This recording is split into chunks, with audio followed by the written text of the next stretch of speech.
Hello guys, welcome to ES Tech. Lava నుండి కొత్త mobile అయితే ఇండియాలో లాంచ్ అయ్యింది. Lava blaze duo 5G. దీని ఫీచర్స్ అండ్ స్పెసిఫికేషన్స్కి వస్తే దీనికి రియర్ డిస్ప్లే అయితే ప్రొవైడ్ చేస్తున్నారు. సైజ్ వచ్చేసి 1.58 inch AMOLED display. Primary display వచ్చేసి 6.67 inch 3D curved AMOLED display. Processor వచ్చేసి మీడియాటెక్ డైమెన్సిటీ 7025 SoC యూజ్ చేస్తున్నారు. 2 వేరియంట్స్కి అయితే ఇది లాంచ్ చేస్తున్నారు. 6GB RAM and 128GB storage and another one is 8GB RAM 128GB storage. Battery వచ్చేసి 5000 mAh వరకు provide చేస్తున్నారు.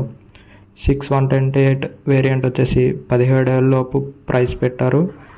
8/128 variant వచ్చి 18,000 ప్రైస్ పెట్టారు. ఇది Android 14తో వస్తుంది. కెమెరా విషయానికి వస్తే front 16MP and rear camera వచ్చేసి 64MP 2MP ప్రొవైడ్ చేస్తున్నారు. సో మెయిన్ ఈ మొబైల్లో రియర్ డిస్ప్లే కొద్దిగా అట్రాక్టివ్గా కనిపిస్తుంది. ఇంట్రెస్ట్ ఉన్న వాళ్ళు బై చేయొచ్చు. ఈ వీడియో నచ్చితే లైక్ చేసి సబ్స్క్రైబ్ చేయండి, కుదిరితే షేర్ చేయండి.